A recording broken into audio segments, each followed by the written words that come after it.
हरे कृष्णा कृष्ण कृष्ण हरे हरे, हरे राम राम राम हरे हरे। ओम अज्ञानतिमिरान्धस्य ज्ञानाञ्जनशलाकया चक्षुरुन्मिलितं येन तस्मै श्रीगुरुवे नमः। श्रीचैतन्यमनोभीष्टं स्थापितं येन भूतले स्वयं रूपः कदा मह्यं ददाति स्वपदान्तिकम्। श्री कृष्ण चैतन्य प्रभु नित्यानंद, श्री अद्वैत गदाधर श्रीवासदि गौर भक्त वृंद, श्री नरसिम्हा जय नरसिम्हा जय जय श्री नरसिम्हा।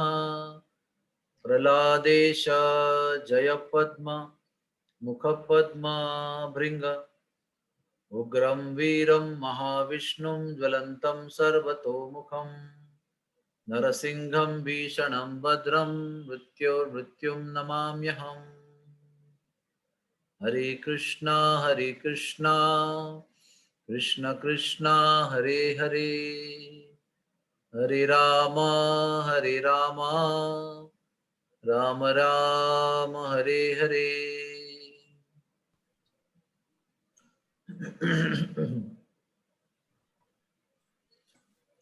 आप सबकी ओर से नरसिम्हा भगवान और प्रहलाद महाराज के चरणों में सादर दंडवत प्रणाम है। नरसिम्हा जयंती के इस पावन अवसर पर, शुभ अवसर पर, पवित्र अवसर पर आप सबको हार्दिक बधाई है। और नरसिंह भगवान हमारे पूरे जीवन में बहुत बड़ा महत्वपूर्ण स्थान रखते हैं। इतना महत्वपूर्ण स्थान रखते हैं कि प्रभुपाद जी ने इस्कॉन मंदिर में सवेरे और शाम 2 बार नरसिम्हा आरती करने का नियम बना दिया है। कोई भी बड़ा उत्सव होने के पश्चात उसके एंड में वापस नरसिम्हा आरती होती है। इसका कारण यह है कि नरसिम्ह भगवान हमारे संरक्षक हैं, हमारे प्रोटेक्टर हैं। तो अधिकतर जब हम सोचते हैं कि नरसिंह भगवान संकट मोचन है, तो हम सोचते हैं कि हमारे धन की रक्षा करेंगे, हमारे जॉब की रक्षा करेंगे, हमारे शरीर की रक्षा करेंगे एक्सीडेंट से वगैरह वगैरह बचने के लिए।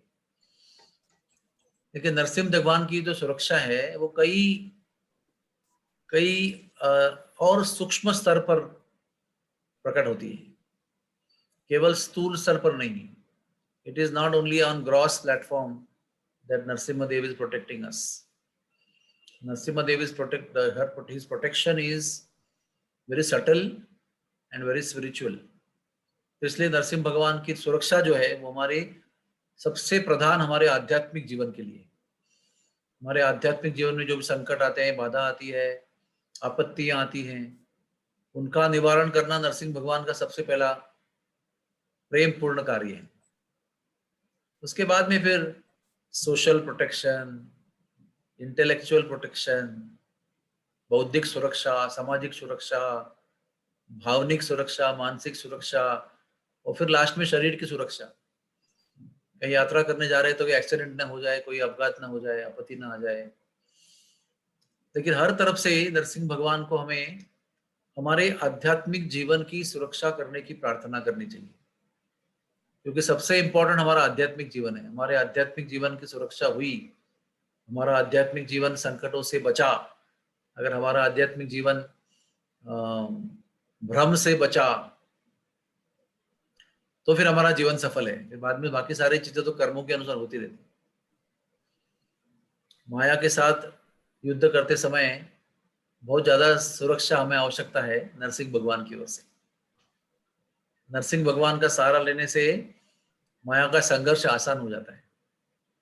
कभी कभी माया संघर्ष करती नहीं, फिर इतने बड़े आदमी का सहारा लिया तो फिर माया देवी क्या कर सकती माया देवी देखती है इनके साथ में कौन है, इनके साथ में बीवी बच्चे है, तो माया देवी जोरदार अटैक कर दी। इनके साथ में, इनके पक्ष में इनके दादा नरसिंह भगवान है, तो फिर वो हट जाती है, बाजू से रास्ते से हट जाती है। तो इसलिए बुद्धिमानी यही है, प्रभुपाद जी ने इसलिए हमको ये ट्रेनिंग दिया हुआ है कि दोनों तरफ, दोनों दिन, दोनों समय दिन में नरसिंह भगवान को याद करना चाहिए। और ऐसे कई चमत्कार नरसिंह भगवान के भक्तों के जीवन में हम देखने को मिलते हैं। यानी वे श्रीमद् भागवत में ये पूरा जो कथा है, पूरी कथा जो है वो 7वें स्कंद में आती है। और क्या कहें, 7वें स्कंद में बहुत सारे चैप्टर्स हैं। लगता है 7-8 दिन तक लगातार कथा कर सकते हैं, इतना उसमें मटेरियल है, सब्सटेंस है। तो 1 घंटा में अभी हम कोशिश करेंगे कैसे बताएं। तो आरंभ होता है युधिष्ठिर महाराज के राजस्व यज्ञ में शिशुपाल का भगवान की निंदा करना और भगवान का उसके अपराध गिनना, और 100 अपराध पूरे होने के बाद में उसका सर काट देना सुदर्शन चक्र के साथ। यहाँ से ये कथा आरंभ होती है। वहीं पर युधिष्ठिर महाराज ने प्रश्न किया है कि ऐसे कैसे हो सकता है, इतना पापी अपराधी मनुष्य के हत्या होने के बाद में उसकी आत्मा जो है वो ज्योति, आत्म ज्योति, वो भगवान में कैसे विलीन हो सकती है। तो यहाँ से फिर वो कथा आरंभ होती है जय विजय के प्रसंग के बाद। कैसे जय विजय जी वैकुंठ के द्वार पर खड़े थे, उन्होंने 4 कुमारों को वहां पर आने से रोक दिया। तो 4 कुमार तो वयोवृद्ध संत थे, लेकिन वो 4 साल की उम्र में होने की वजह से जय विजय जी उनको, उनकी महानता और ऋषित्व को पहचान नहीं पाए। तो उनको शाप दिया गया कि जाओ पृथ्वी पर जाके 7 बार जन्म लो। तो 7 बार वो ज्यादा होता है ऐसे हमारे जय विजय बोलते हैं, 7 बार भक्त भक्त के रूप में या अच्छी तरह से सात्विक जन्म मिलेगा। बोला नहीं नहीं, वो हमको भौतिक दुनिया में ना जितना कम से कम समय रख सकते हो उतना अच्छा है। तो उन्होंने कहा फिर 3 बार राक्षस बनना पड़ेगा, प्रतिकूल, भगवान के प्रतिकूल बनना पड़ेगा। बोला ठीक है, राक्षस बन के भी चलेगा, लेकिन कम से कम समय वहां बीतना चाहिए। इससे हम क्या सीख सकते हैं कि जय विजय जैसे वैकुंठवासी लोग यहाँ पर आने के विचार से भी परेशान हो जाते हैं, और हम सब लोग यहाँ पर बहुत आराम से जी रहे हैं कोई परेशानी नहीं है, we are not disturbed about staying here. तो उन्होंने 7 बार भक्त के रूप में जन्म लेने के बदले में 3 बार राक्षस बनना पसंद किया। बोलो, ये बहुत इंपॉर्टेंट बात है। और दूसरे इसमें पीछे रहस्य ये है कि भगवान को गौलोक वृंदावन में उनका जो वीर रस है ना, शौर्य, शौर्य यानी पराक्रम करने का जो प्रवृत्ति उनकी है, उसकी पूर्ति गौलोक में नहीं होती है। वो एक बड़ा मेजर फर्क है भौतिक दुनिया में और आध्यात्मिक दुनिया में, कि भौतिक दुनिया में ही भगवान आकर बहुत जोरदार युद्ध करते हैं, और राक्षस लोग गोलोक वृंदावन में नहीं होते।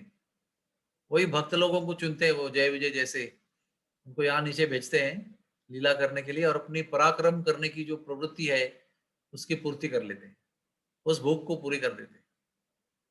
तो ये भौतिक दुनिया का एक विशेष स्वभाव है, यहाँ पर ही भगवान राक्षस का वध करते हैं। और गोलोक वृंदावन में कोई राक्षस नहीं है, वहां पर सब लोग भक्त लोग हैं। कोई झगड़ा भी करता है तो प्रेम से ही झगड़ा करता है। लुटू पुटू की लड़ाई यानी खोटी खोटी लड़ाई खेलते हैं। तो सही सही लड़ाई करने का जो आनंद है, जो उसमें थ्रिल है, साहस है, सनसनीखेज अनुभव है, ये सब पृथ्वी पर होता है। तो आ गए वो पहले पहले हिरण्य, और जन्म कैसे हुआ उनका कि वो कश्यप मुनि थे, प्रजापति ब्रह्मा जी के पुत्र थे। उनकी पत्नी थी दीति, अदिति, दानु।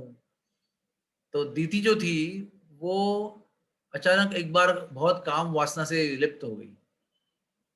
तो काम वासना से लिप्त होने के बाद में बड़ी व्याकुल हो गई, और संध्या का समय था, सूर्यास्त हो रहा था। तो कश्यप मुनि समझाते हैं, देखो ये समय अच्छा नहीं है, संबंध करने के लिए गृहस्थों के लिए समय अच्छा नहीं है।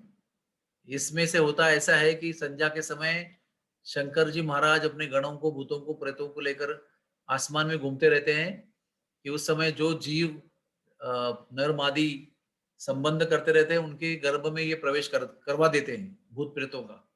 भूत प्रेत पिशाच दैत्य दानव जितने भी होते हैं ना, वो सब लोगों को वो उधर लेके घूमते रहते हैं कि उनको कोई शरीर मिल जाए, कोई बॉडी मिल जाए मनुष्य की। तो उस समय जो भी नरमादी या जो भी मनुष्य जीव के नरमादी संभोग करते रहते हैं, उनके गर्भ में ये सब जीव पवित्र प्रवेश करते हैं। तो फिर भी ऐसा लिखा है कि धोती पकड़कर कश्यप मुनि को दीति अंतःपुर में ले गई और उनका संबंध हुआ। और कश्यप मुनि ने बताया कि तुमने गलत समय पर कोई संबंध करने को मजबूरी की, इसलिए दो भयंकर राक्षस तुम्हारे गर्भ से जन्म लेंगे। उनका जन्म जिस समय हुआ, उस समय पृथ्वी पर बहुत भयंकर आपत्ति आई, उल्कापात हो गया, भूकंप हो गया, हाँ क्या क्या संकट नहीं आए उस समय। तारे टूटकर गिर गए, धरणी माता कंपित हो गई, सब जगह भय प्रस्तावित हो गया। ऐसे ही समय पर उन्होंने दोनों ने जन्म लिया। उसमें से हिरण्याक्ष था, उसका वराह देव ने वध कर दिया। और हिरण्यकशिपु फिर बहुत क्रोधित हो गया और तपस्या किया उसने। तपस्या को चला गया तो तपस्या के अंदर एक पक्षी आकर वहां पर राम राम राम राम राम राम बोलता रहा। तो ये डिस्टर्ब हो गया, घर पे आया, पत्नी से संबंध किया उस भाव में। ज्यादा ही कुछ प्रभाव हो गया था उसके मन पर वो पक्षी के भगवान नाम लेने का। उसी भाव में उन्होंने संबंध किया तो कयाधु उसकी पत्नी गर्भवती हो गई और प्रहलाद जी गर्भ में स्थित हो गए। तो इससे भी हम सीख सकते हैं कि जब हमारी भावना भगवान के विचार में होती है तो वैसा ही जीव गर्भ में प्रवेश करता है। और जब हमारी भावना बहुत भौतिक होती है, लालसामयी होती है, लोभमयी होती है, क्रोधमयी काममयी होती है, तो उसी प्रकार का जीव हमारे गर्भ में प्रवेश करता है। तो प्रहलाद जी जैसे ही गर्भ में प्रवेश किए, माता गर्भवती हो गई। फिर हिरण्यकशिपु तपस्या करने चला गया, अपने भाई की मौत का बदला लेने के लिए, ब्रह्मा जी को प्रसन्न करने के लिए तपस्या की। आज तक के पूरे इतिहास में, पूरे ब्रह्मांड के निर्माण के इतिहास में आज तक गोल्ड मेडल केवल हिरण्यकशिपु का ही है। देवता दानव भक्त सब लोग को मिलकर तो तपस्या करने वाले हैं, उन सबसे श्रेष्ठ तपस्या हिरण्यकशिपु की है। उसके बाद हमारे ध्रुव महाराज की नंबर लगता है घनघोर तपस्या में। लेकिन उनसे भी ज्यादा ज्यादा पावरफुल तपस्या जो है वो हिरण्यकशिपु ने की है। इतना कि उसके शरीर पर पूरा वो दिमक चढ़ गया था, पूरा एंट हिल, वारुड़ कहते हैं उसको, चींटियां चढ़ गई थी पूरी। केवल उसके अस्थियों में उसका प्राण संचालन हो रहा था, बाकी सब कुछ उसका शरीर जो है वो पूरा बहुत भयंकर अवस्था में था। तो देखिए जब ये अघोरी तपस्या होती है ना, तो अघोरी तपस्या होने के बाद में प्रसन्न होकर भगवान जन्म अवतार लेते नहीं है, प्रसन्न होकर ब्रह्मा जी नहीं आते, मजबूरी से आते हैं। इतना भयंकर तपस्या किया कि उसके सर में से जो ज्वाला निकली, उसकी आंच से स्वर्ग लोक तक लोग जलने जलने का अनुभव कर रहे हैं, मतलब आंच का अनुभव कर रहे हैं। They are experiencing extreme amount of heat from the flame of fire coming from his head. तो देवता लोग व्याकुल हो गए, व्याकुल होकर ब्रह्मा के पास गए, ब्रह्मा जी जाइए आप कुछ कीजिए, ये तो पूरा सारे लोग जलाकर नष्ट कर देगा ये। तो मजबूर होकर ब्रह्मा को आना पड़ा, प्रसन्न होकर नहीं आए, मजबूर होकर, भाई तुमको क्या परेशानी है बताओ। तो फिर वो जल छिड़का अपने कमंडल का, और जल छिड़कने के पश्चात उसका शरीर पूर्ववत हो गया, चेतनामय हो गया, मांस भी चढ़ गया। तो बोला क्या चाहते हो? तो पहले उसने बोला कि अरे मुझे अमर बना दो। अनंत अनेक राक्षसों ने तपस्या करके यही फल मांगा है, अमर कर दो। पता नहीं क्यों सब लोगों को भौतिक दुनिया में अमर होने का इतना चाव क्यों है, समझता नहीं।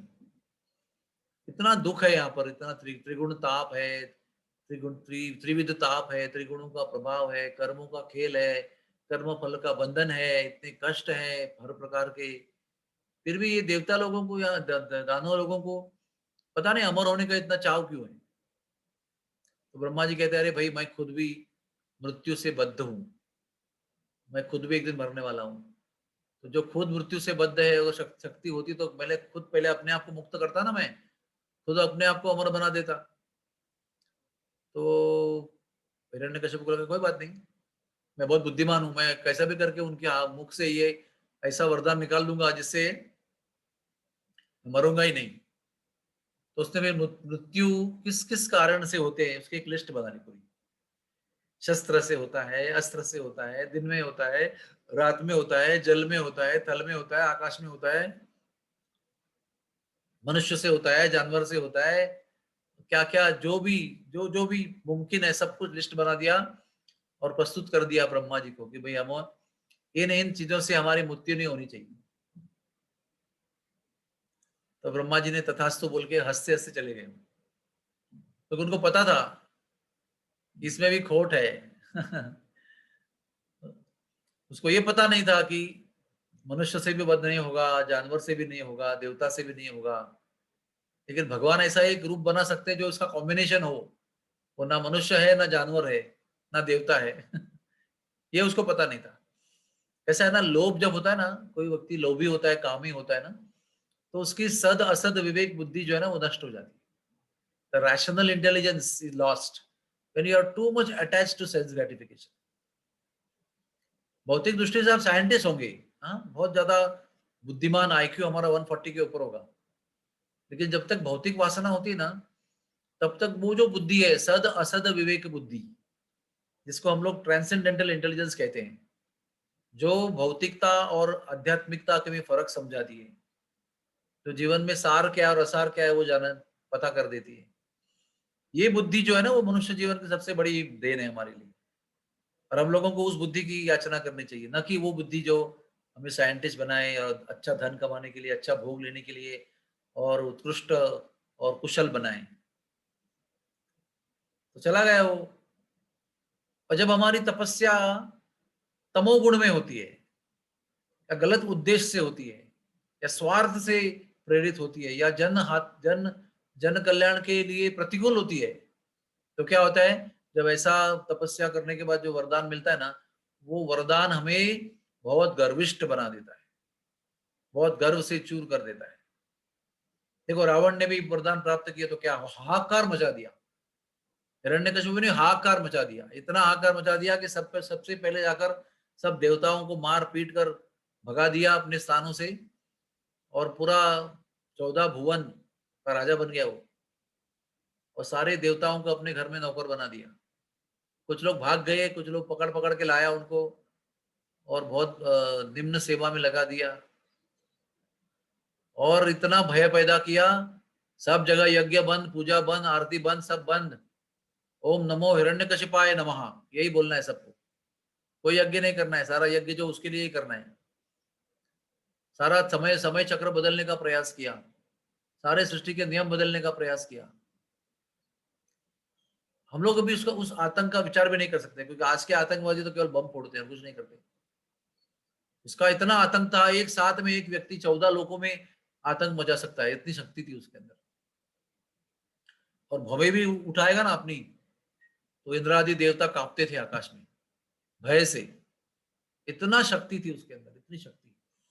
और इतना वो मदमत्त हो गया, मदोन्मत्त हो गया कि उसको लगा कि अभी मैं ही भगवान हूं, मेरे ऊपर कोई है ही नहीं अभी। जो देवता लोग उसको मार नहीं सकते हैं, दिन में रात में सारे नियमों को तोड़ दिया उसने, सारे वरदान प्राप्त कर लिए, सिद्धियां प्राप्त कर ली, जितनी जितनी सिद्धियां हैं वो सब दे दिया उसको ब्रह्मा जी ने। तो सब कुछ मांग लिया जो पृथ्वी में मांगने जैसा है, एवरीथिंग, जो जो प्राप्य है वो सब कुछ प्राप्त कर लिया उसने। इतना गर्व हो गया, इतना गर्व हो गया, उद्दंड हो गया वो। लेकिन कैसा होता है ना, जो व्यक्ति पूरी दुनिया को मार सकता है, वो अपने घर से घर में ही परास्त हो जाता है ना। कितना बड़ा शक्तिशाली व्यक्ति होगा तो घर में आकर बिल्ली, बीवी के सामने बिल्ली बन जाता है, सत्य है। वैसे ही इतने 14 भुवन को हाहाकार के माध्यम से त्रस्त करने वाला जीव अपने ही एक छोटे बालक से परेशान है। उसकी माता जब गर्भवती होती है ना, तो उसमें प्रहलाद प्रवेश करते हैं, मैंने बता दिया आपको। तो प्रहलाद प्रवेश करने के बाद में वो गर्भवती हो गई, हिरण्यकशिपु तपस्या करने चला गया, तो देवताओं ने आक्रमण किया दानवों पर कि भाई नेता चला गया तो हराने के लिए अच्छा समय है। दानवों को राक्षसों को परास्त कर दिया। और कयादु को अरेस्ट कर दिया कि भाई इसके अंदर राक्षसों का बीज है, जन्म होते ही मार डालेंगे उसको। तो वो अरेस्ट करके कैद करके उसको ले जा रहा है इंद्र अपने लोक में। तो नारद मुनि उसको मिलते हैं और बताते हैं कि राक्षस नहीं है उसके अंदर वैष्णव है, और आपको परेशानी तो मेरे आश्रम में रखूंगा, उसको चिंता मत करना। तो पूरा बोध दिया नारद मुनि ने। तो गर्भावस्था में भी गर्भ जो है, जो गर्भ के अंदर जीव है, वो दिव्य ज्ञान को सुन सकता है और प्राप्त कर सकता है, इसका प्रमाण है ये। और वो आज के तारीख में भी सच है। गर्भावस्था में जो माता भागवत सुनती है, गीता सुनती है, प्रवचन सुनती है, सत्संग करती है, यात्रा करती है, सेवा करती है भगवान की, भगवान का कीर्तन करती है, उसका सारा परिणाम उस बालक के ऊपर होता है। तो नारद मुनि जैसे महान शुद्ध भक्त का संग उसको प्राप्त होता है और वो सारी शिक्षाएं ग्रहण कर लेता है गर्भावस्था में ही। और माता ने भी सुना था, लेकिन माता पर कोई परिणाम नहीं हुआ, क्योंकि माता को उसमें इंटरेस्ट नहीं था। She had no interest. उसका रुचि केवल एक ही थी, कब मेरे पति लौट के आए और कब मैं यहाँ से फंस निकल जाऊं। यहाँ फंस गई हूं इनके बीच में, देव ऋषि और देवताओं के बीच में, मुझे निकलना है यहाँ से बस। तो वो नहीं सुन रही थी, लेकिन गर्भ में बैठा हुआ प्रहलाद सुन रहे थे। कई शिक्षाएं इस लीला में, प्रहलाद नरसिम्हा की लीला में बहुत ज्यादा शिक्षाएं, खास करके गृहस्थ आश्रम के लिए बहुत अधिक शिक्षाएं इस स्कंद में हम देख पाते हैं। ऐसा चरित्र है प्रहलाद जी का। सुबह भी ये बता रहा था कि ऐसा कोई चरित्र है किस भक्त का जो सिंध सुनकर स्वयं भगवान भी नाच करते हैं, नृत्य करते हैं। हाँ, गदाधर पंडित जी भागवत पढ़ रहे हैं और प्रहलाद का चरित्र श्री चैतन्य महाप्रभु सैकड़ों बार सुन रहे हैं, वो भी नाचते नाचते सुन रहे हैं, नृत्य करते हुए, और बताओ करके बार बार एक ही प्रहलाद का चरित्र सुन रहे हैं। कैसी व्यक्तिमत्व होगा वो, बताइए आप। कैसे भक्त होंगे वो, कितनी श्रेष्ठता होगी उनके अंदर, कि जिनकी कथा सुनने के लिए भगवान लालायित है और भगवान भी नाच रहे हैं। केवल ऐसे नहीं कि सुन रहे हैं, नाच रहे हैं, इज डांसिंग। इसलिए हमें भी प्रहलाद जी का चरित्र जो है ना, वो बड़े ही सावधानी से, बड़े ही ध्यान से, बड़ी एकाग्रता से सुनना चाहिए, चिंतन करना चाहिए, मनन करना चाहिए। क्योंकि ये केवल सुनने मात्र से हृदय शुद्ध करने वाला है और पालन करने से जीवन को परिपूर्ण करने वाला है। ऐसा ही प्रहलाद जी का चरित्र है। नरसिंह भगवान की जयंती है आज निश्चित रूप से, लेकिन नरसिंह भगवान की कृपा प्राप्त करनी है, उनकी जयंती चतुर्दशी प्राकट्य महोत्सव का लाभ लेना है, दिव्य लाभ, तो प्रहलाद के माध्यम से ही मिलेगा। इसके मेन ट्रम्प कार्ड तो प्रहलाद जी है। इसलिए प्रहलाद जी को आज हृदय पूर्वक वंदन करने का दिन है आज, ताकि वो अगर कृपा करे तो वो तो भगवान तो उनके वश में है पूरी तरह से।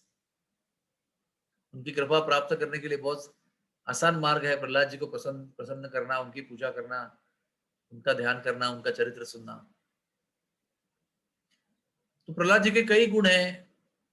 एक गुण तो ऐसा है कि गर्भावस्था में उन्होंने इतना ज्ञान प्राप्त कर लिया था, और जन्म होने के बाद में कोई सत्संग नहीं, कोई देवता नहीं, कोई ऋषिगण नहीं, कोई मुनिगण नहीं, जो उनके गुरु थे प्रहलाद नारद मुनि, उनका दर्शन नहीं, कुछ नहीं उनको। अति अति भयंकर प्रतिकूल अवस्था में वो बड़े हुए। बाल्यकाल उनका बहुत अतिशय भगवत विरोधी संस्कृति में गया, भगवत विरोधी लोगों के बीच में चला गया। गुरु भी ऐसे चंड और अमरक शुक्राचार्य के शिष्य थे, वो राक्षस प्रवृत्ति के थे। लेकिन ऐसा होते हुए भी प्रहलाद जी के ऊपर कुछ असर नहीं हुआ उसका। क्यों नहीं हुआ? क्योंकि उसने एक वैक्सीन लिया था। सब लोग वैक्सीन की बात करते हैं आजकल। वैक्सीन लेना बहुत जरूरी है, वैक्सीन लेंगे तो कोरोना नहीं होगा, ऐसे लोग सोच रहे हैं। तो सब लोग वैक्सीन लेने के पीछे पड़े हुए हैं, वैक्सीन का शॉर्टेज भी हो गया है। तो ऐसा कौन सा वैक्सीन था जो प्रहलाद महाराज ने लिया था, जिसकी वजह से राक्षसों के संग का भी उनके ऊपर प्रतिकूल परिणाम नहीं हुआ? तो वो वैक्सीन था कि नित्य रूप से प्राप्त किए हुए शिक्षा पर चिंतन करना, उसी को अमल करना, उसी के अनुसार चलना। ये उनका वैक्सीन था, ये उनका लसीकरण था, ये उनका टीका था। हम सब लोग भौतिक दुनिया में रहते हैं ना, यहाँ पर काम है, क्रोध है, लोभ है, मद है, मत्सर है, सब कुछ भरा हुआ है यहाँ पर। ऐसे लोगों का संग है यहाँ पर, इतने पापी और इतने बुरे लोग यहाँ रहते हैं दुनिया में, और हम लोग तुरंत प्रभावी हो जाते हैं उनसे। खास करके धन से हम प्रभावी होते हैं तुरंत। कोई धनी हो और धन को देखते तो हम धन हमारा धन का लालच बढ़ जाता है तुरंत। We are too tempted to have wealth. किसी भी कंडीशन में धन ऐसी वस्तु है जिससे हम लोग बहुत ज्यादा लालायित हो जाते हैं। तो कैसे बचें? भगवान नाम का स्मरण, भगवान नाम का चिंतन, भगवत सेवा, यही वो टीका है जिससे हम ये दुनिया के प्रभाव से बच सकते हैं। ऐसा चिंतन वो निरंतर करते थे प्रहलाद जी महाराज, इसलिए वो राक्षसों के बीच में राक्षस गुरु के माध्यम से राक्षसी विद्या सीखने में भी वो प्रभावित नहीं, उल्टे वो प्रश्न करते थे कि हमें ये आप ये क्यों सिखा रहे हैं? दुश्मन को कैसे पहचानना है, दुश्मन से कैसे युद्ध जीतना है, दुश्मन को कैसे पीटना है, और लोगों में भेद कैसे करना है, ये क्यों सिखा रहे हैं आप मुझे सब कुछ? तो ये तो शास्त्र है हमारा। राक्षसों की जिंदगी पूरी इस पर आधारित है। शत्रु और मित्र में भेद करना और शत्रु का छेद करना, ये हमारा मूलभूत कर्तव्य है। तो मुझे नहीं सीखना है सब विद्या, ये सब नेगेटिव विद्या है। I don't want to learn. फिर जाकर वो ऋषिस के अंदर जब भी राक्षस लोग, गुरु लोग कुछ खाना पीना करने जाते थे मध्यांतर में, तो ये अपने राक्षसी भाइयों को ना हरे कृष्णा कीर्तन सुनाते थे, भगवान नाम का कीर्तन सुनाते थे। और इतने प्रभावी उनका उनका इतना शुद्ध चरित्र है, इतना शुद्ध मन है, शुद्ध आत्मा है उनकी, कि उनके कीर्तन सुनते ही वो सब भक्त बन गए। राक्षसों के बालक नाच रहे हैं रिसेस के अंदर। ये बहुत खतरनाक चीज है, राक्षसों के बालकों को कीर्तन में नचवाना। इसके लिए भी हिम्मत होनी चाहिए, जान की बाजी है इसके अंदर, जान भी जा सकती है। तो बड़ा रिस्की मामला है। जैसे सऊदी अरब में रहकर भगवान नाम का प्रचार करना बहुत रिस्की है, आपका सर कट सकता है। वैसे राक्षस के राज्य में रहते हुए राक्षसों के गुरुकुल में राक्षसों के बच्चों को, विद्यार्थियों को, राक्षसों के शत्रु विष्णु का नाम का कीर्तन सिखाना बहुत बड़ी खतरनाक चीज है, big risky thing in life. तो फिर भी उनको इतने निर्भय थे वो। तो मैं सवेरे भी चर्चा कर रहा था इस बात का कि आदमी निर्भय कब बनता है? आदमी निर्भय तब बनता है जब वो निरपेक्ष होता है। भय कब पैदा होता है? जब हम आसक्त होते हैं, हमें लालच होता है कि हमको ये चाहिए, वो चाहिए, हमारा यौवन, हमारे बाल, हमारा रूप, हमारी धन दौलत, हमारी प्रॉपर्टी, हमारा राज्य, हमारा अधिकार, इतनी सारी चीजें हैं, गिनते जाएं खत्म ही नहीं होती है। इनमें जब हमारी आसक्ति होती है तो ये नष्ट होगा, इसके विचार से भय पैदा होता है। सनातन जी महाराज भी जब भी भागकर चल रहे थे ना राम केली से, तो उनके साथियों के पास 7 सोने के मोहरे थे। सब डरे हुए थे बहुत ऐसे। तो सनातन जी महाराज उनको पूछते हैं, क्या तुम्हारे पास कुछ धन है क्या?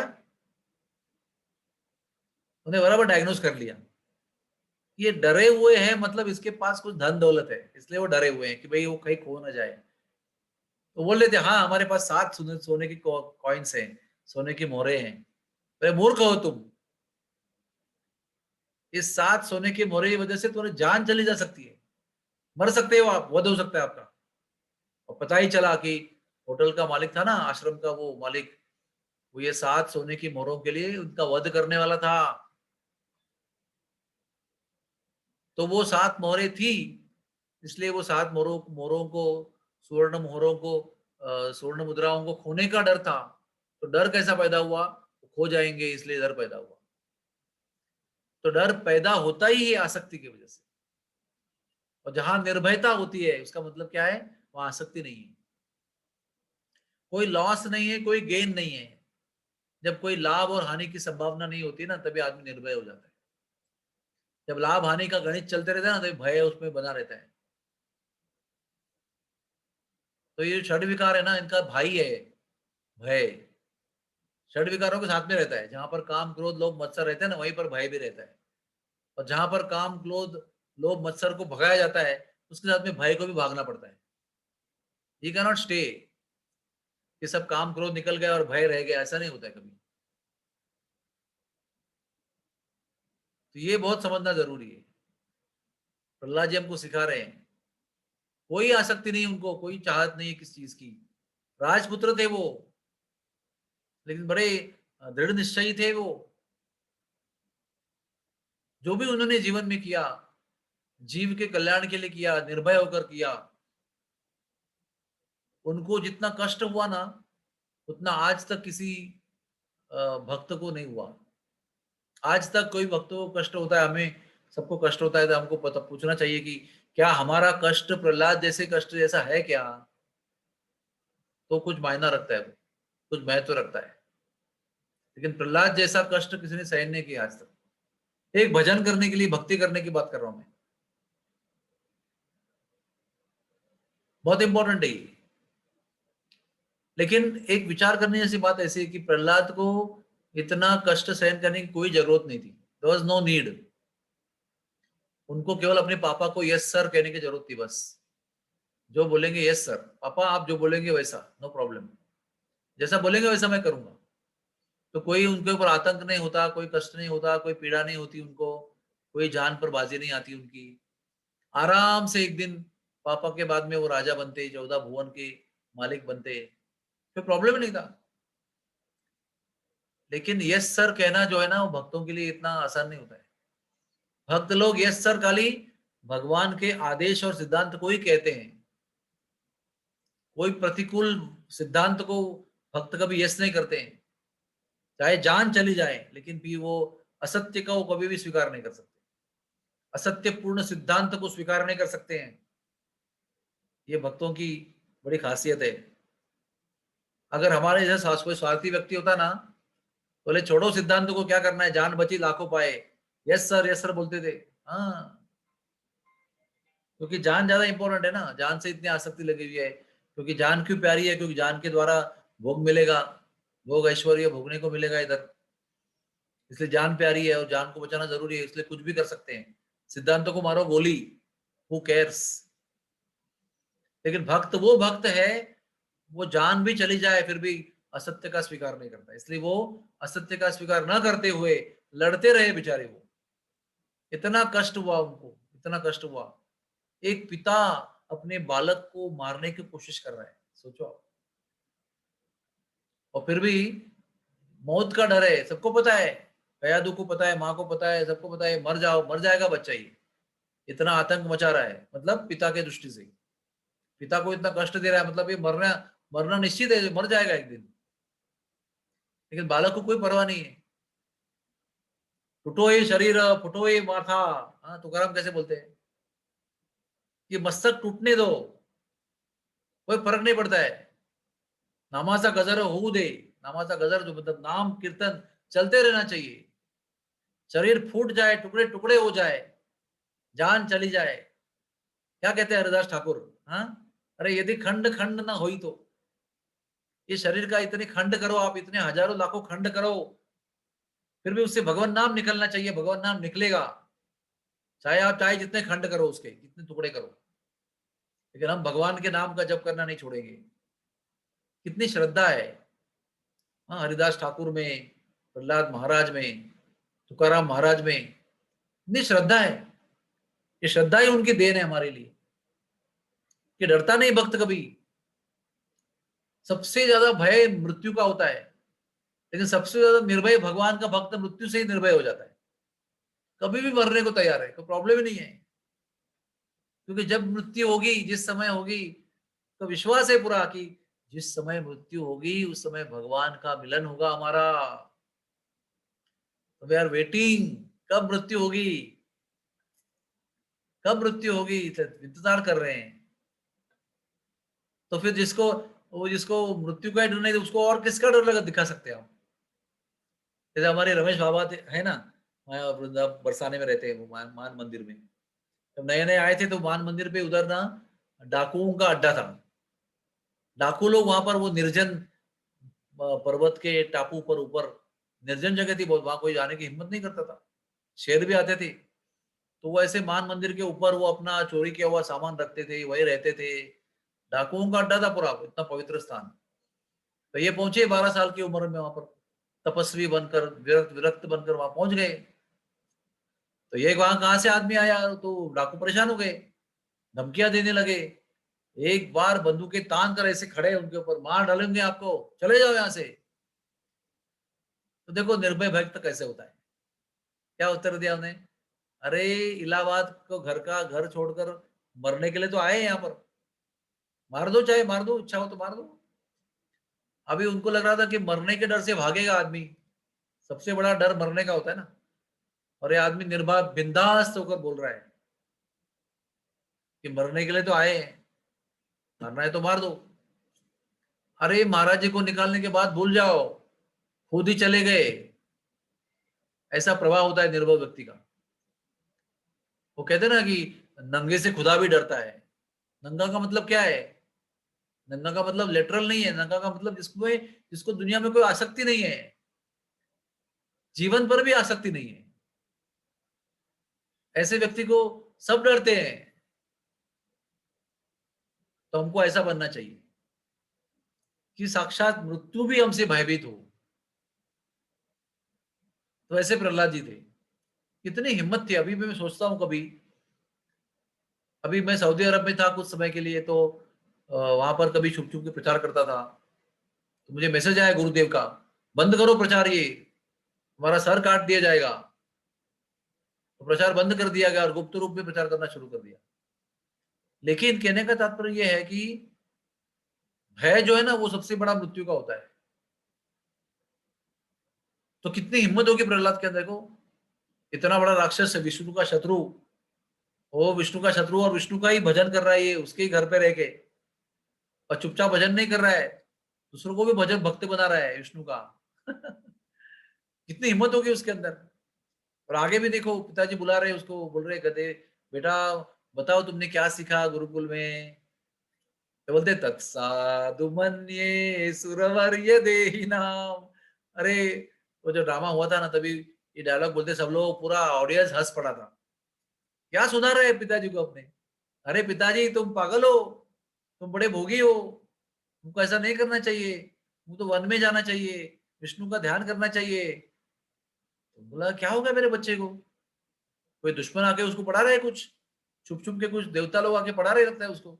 हे शंडा मन, इधर आ जाओ, क्या चल रहा है तुम्हारे गुरुकुल में? तो वो कांपते हुए कह रहे, नहीं नहीं महाराज, हमने नहीं सिखाया इसको। बोला जाओ, इसका दिमाग साफ करो, हमारे दुश्मनों ने उनका दिमाग कलुषित कर दिया है, दूषित कर दिया है, स्वच्छ करो उसको, जाके दोबारा सिखाओ। हाँ महाराज, लेके जाते उसको। तो ये तो बीच समय के अंदर कीर्तन कर रहा है, ये क्यों कर रहे हो तुम? भक्त लोगों के जो राक्षसों के पुत्र हैं वो पूछ रहे हैं, तुमने ये सब कहाँ सीखा? कोई तुम्हारा गुरु तो है नहीं यहाँ पर। अरे मेरे गुरु जी है ना, तो गर्भावस्था में सीखा मैंने सब कुछ, ये वही आपको पढ़ा रहा हूँ। इतनी हिम्मत है देखो, साक्षात राक्षसों के गुरुकुल के अंदर ही उनके विपरीत कला सिखा रहे लोगों को, वो भी यशस्वी तरीके से, सबको कन्वर्ट कर दिया उसने। दोबारा लेके गए, उसमें मैया ने उनका अच्छा मेकअप किया, बोले मैया बेटा कुछ उल्टी सुल्टी बात मत करना, पिताजी को अच्छा लगे ऐसी बात करना, बड़े गुस्से वाले हैं वो, बड़ा विध्वंस कर सकते हैं, तुम ठीक संभाल के बात करना।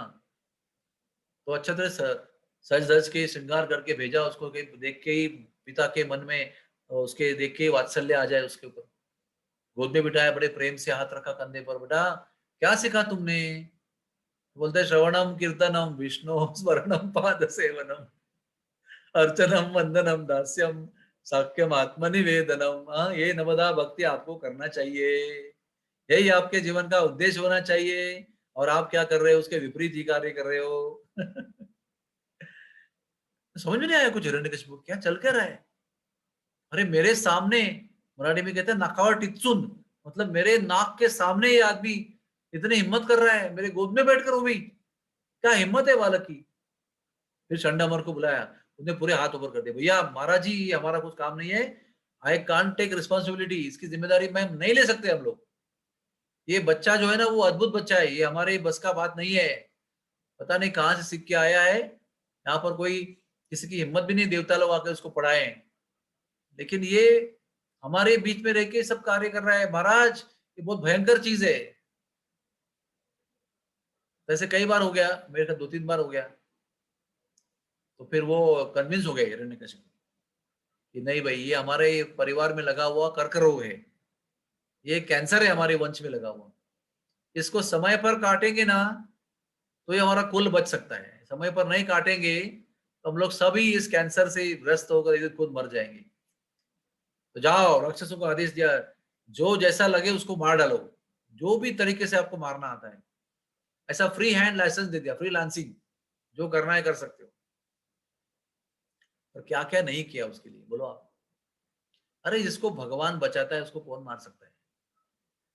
श्रद्धा होनी चाहिए हमको। जिसने भगवान का सहारा लिया है उसको कौन छू सकता है?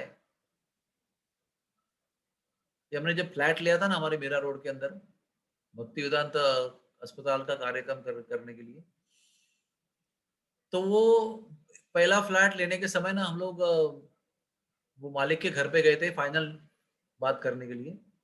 बात फाइनल हो गया, हमारी अच्छी तरह से मीटिंग हो गई, फ्लैट लेने का तय हो गया। हम लोग लेकर बाहर निकले बात करते करते, विदा करने के लिए मालिक हमारे गेट तक आए बिल्डिंग के। तो उनके पास एक छोटा सा कुत्ते का पिल्ला था, छोटा सा। वो पीछे पीछे पीछे आया उनके, और हम आगे जा रहे हैं 3 जन, और वो मालिक और एक कुत्ते का पिल्ला आ रहा है। जब गेट के पास आए ना, तो मेन रोड से 3 बड़े बड़े कुत्ते वहां पर गुर्राते हुए आए, और वो छोटे कुत्ते के पिल्ले को देखकर चिल्ला रहे थे, भौंक रहे थे जोर जोर से। तो तो कुत्ते के पिल्ले ने क्या किया, ध्यान से सुनिए। पहला वो यहाँ वहां भाग रहा था, उसको देखकर वो कुत्ते 3 कुत्ते जोर जोर से चिल्ला रहे थे उसके ऊपर। तो वो कुत्ते का पिल्ला ने क्या किया, जहां पर भी था इधर उधर था, सीधे वहां से अपने मालिक के 2 पैर के बीच में आया। 2 पैर के बीच में आया और ऐसा स्टैंस लिया, और वो स्टैंस मतलब क्या बोलते, पवित्रा लिया। पवित्रा लेकर वो 3 कुत्तों के ऊपर ये छोटा पिल्ला भौंक रहा है। अपने मालिक के 2 पैर के बीच में खड़े होकर ये छोटा सा पिल्ला वो 3 बड़े बड़े मोटे मोटे कुत्तों को सामने से भौंक रहा है। इतना तेजी से, इतना उत्साह के साथ में, इतना आत्मविश्वास के साथ में, निर्भय होकर भौंक रहा है वो। तो 3 बड़े कुत्ते जो है ना, वो डर कर वहां से चले गए। क्या रहस्य है उस बात के अंदर, इतना सा पिल्ला के अंदर क्या रहस्य है? उसने अपने मालिक के चरणों की शरण ग्रहण कर ली, पूरी तरह से शरणागति। तो है इतना सा पिल्ला, लेकिन शरणागति किसके लिए है? बहुत ज्यादा शक्तिशाली व्यक्ति की शरणागति लिए, जिसके सामने वो कुत्ते कुछ नहीं कर सकते। तो हमको सहारा लेना चाहिए, सहारा भगवान का लेना चाहिए। जब जो सहारा लेता है भगवान का ना, कभी डूबता नहीं है। ये तो क्या है, भगवान के बिना जो भी सहारा लेते हैं ना, तो क्या कहते हैं, सहारा लिया था जिस जिसका हमने, सहारा लिया था जिस जिसका हमने, वो सब डूबते रहे भंवर में बिचारे, भंवर में बिचारे। ये दुनिया के भंवर में ना, वो सारे सहारे खुद ही डूब जाते हैं, और हमको क्या बचाएंगे? ये दुनिया के भंवर में न डूबने वाला सहारा कौन सा है, वो लेना चाहिए। वो है हमारे भगवान, और भगवान के प्रतिनिधि शुद्ध भक्त गुरु महाराज। इनका सहारा, ये सहारा कभी दुनिया के भंवर में डूबता नहीं है। दुनिया का कोई भंवर ऐसा नहीं है, भंवरा, जो इनको डुबा सकता है। ये उसके परे हैं, उनका सहारा लेना चाहिए। जो खुद डूबे हुए हैं या डूबने वाले हैं, उनका सहारा लेकर क्या फायदा है? How will we save our self? By taking protection of those people और those things which are going to drown in the material world themselves. तो प्रहलाद जी का बल किसमें था? प्रहलाद जी इतने से थे, इतना बड़ा हिरण्यकशिपु था, इतनी सिद्धियां प्राप्त कर ली थी, इतने वरदान प्राप्त कर लिए थे, इतना मौत के प्रति क्या बोलते हैं उसको, प्रोटेक्शन प्राप्त कर लिया था कि ऐसा नहीं मरेगा, वैसा नहीं मरेगा, दिन में नहीं मरेगा, रात में नहीं मरेगा। सब कुछ, मौत के जितने साधन है सब नष्ट कर दिए थे उसने। उसके सामने जो दुनिया कांप रही है, उसके सामने एक छोटा सा बालक जो है उसको चैलेंज दे रहा है वो भी प्रेम से, युद्ध करने के लिए नहीं, प्रेम से उसके सिद्धांत को तोड़ रहा है। वो विष्णु का शत्रु बनना चाहता है, उसके सामने खड़े होकर विष्णु का भक्त बन रहा है वो। ऐसी हिम्मत होनी चाहिए। और ऐसी हिम्मत तभी होती है जब व्यक्ति निरपेक्ष होता है। जैसे जैसे मन में हमारी अपेक्षा होती है ना, अपेक्षा, वासना, कामना, इच्छाएं होती है, उतने ही प्रमाण में हमारे अंदर भय रहता है। याद रखना कभी भी। तो प्रहलाद जी ने अपने चरित्र में दिखाया है कि निर्भय कैसे बना जाता है। तो पिताजी परेशान हो गए, और देखो आदेश छूट छूट गया ना, फ्री आदेश दे दिया, जैसे भी करके मारो इसको। राक्षस भी पूरे दिलो जान से लगे हो पीछे उसके मारने के लिए। लेकिन क्या हुआ, शस्त्र चलाया तो चला ही नहीं उसके ऊपर। हाथी के पांव तले दिया तो हाथी ने पांव ही नहीं दिया उसके ऊपर। सर्पीले विषैले नागों के बीच में डाल दिया, सांपों के बीच में, तो सांपों ने काटा ही नहीं उसको। विष पिलाया गया तो विष हजम हो गया उसका, विष का प्रभाव ही नहीं हो गया। होलिका के साथ बिठाया जल जाने के लिए तो होलिका जल गई और ये बच गए। पहाड़ से फेंक दिया तो भगवान विष्णु ने झेल लिया उसको, रुई की जैसे हाथों में, कोमल हाथों में। मतलब इसमें देखो एक बहुत महत्वपूर्ण बात सुनाई पड़ती है, दिखाई पड़ती है। प्रहलाद जी ने इन संकटों से बचने के लिए खुद कोई प्रयास नहीं किया कि भाई तलवार लेके भाग रहा है तो ये दूर दूर भाग रहा है, जोर जोर से भाग रहा है, हाँफ रहा है बचने के लिए। कोई भी प्रयास नहीं किया। जो व्यक्ति 100% भगवान के ऊपर निर्भर होता है, उसकी रक्षा करने का उत्तरदायित्व तो भगवान अपने को ऊपर खुद ले लेते हैं। अरे भाई मेरा भक्त है, खुद की जान बचाने के लिए कुछ नहीं कर रहा है, मुझे ही कुछ करना पड़ेगा इसके लिए, क्योंकि मेरे शरण में आके बैठा है ना ये। I am responsible. वो तो कुछ भी नहीं कर रहा है। ठेविले अनंत तैसे राहावे, वैसे ही रह रहा है वो जैसा भगवान चाहते हैं। कुछ नहीं कर रहा है, विरोध भी नहीं कर रहा है। तो उस समय भगवान की जिम्मेदारी बन जाती है। तो भगवान ने हर समय आके बचाया उसको। वो हाथी हाथी के अंदर से परमात्मा के रूप में उसको प्रेरणा ही नहीं दिया कि भाई इसको पाँव रखो इसके ऊपर। सांप के अंदर जो परमात्मा रूप में थे, उन्होंने सांप के अंदर से प्रेरणा ही नहीं दिया कि इसको काटो। तलवार नहीं चलाई दी। शरीर के हर एक अंग भगवान के नियंत्रण में है, तो उन्होंने विष को भी, सांप के विष को भी पिलाया तो वो भी खत्म कर दिया उसको। परेशान हो गया वो आदमी, जिसके केवल भवे उठाने से दुनिया कांपती थी, देवता लोग कांपते थे। वो व्यक्ति एक 5 साल के निशस्त्र बालक को मार नहीं पा रहा है। कौन सा बल है ये भगवत भक्ति का बल है। दुनिया की सारी ताकत, सारी सिद्धियां, सारे दिव्यास्त्र, सारे शस्त्र अस्त्र जितने भी है, वो सब भगवान के विषय में भक्ति करने वाले की शक्ति के सामने तुच्छ होते हैं, निष्प्रभ होते हैं। उसका परिणाम नहीं होता है उनके ऊपर। इसलिए सबसे अधिक बलवान है भक्ति, क्योंकि भक्ति जो है वो भगवान को भी वश में कर लेती है। और जो भगवान को वश में कर लेते हैं, दुनिया उनका कोई बिगाड़ नहीं सकती। इसका प्रमाण प्रहलाद है। तो दुनिया को हाहाकार करके डराने वाले हिरण्यकशिपु अपने ही घर में परास्त हो रहे हैं। एक छोटा सा बालक उसके सार्वभौमत्व को चुनौती दे रहा है, और वो भी ओपनली नहीं दे रहा है। ऐसा नहीं बोला भगवान पिताजी मैं आपको चैलेंज करता हूं, ऐसा भी नहीं बोल रहे हो। कुछ भी नहीं कर रहे हो, जो है वैसा ही है बस। वो उसको खुद को चुनित लग रही चुनौती कि मेरे घर में मैं विश्व विजेता चक्रवर्ती सम्राट हूं, मेरे घर में परास्त हो रहा हूं, इतना सा बालक मेरा जो है वो मुझे हरा रहा है। तो लगता है कि तुम लोग पागल लोग हो, मैं खुद मारूंगा उसको। इसलिए देवताओं को भी इस तलवार की चमक को देखकर भय पैदा होता था।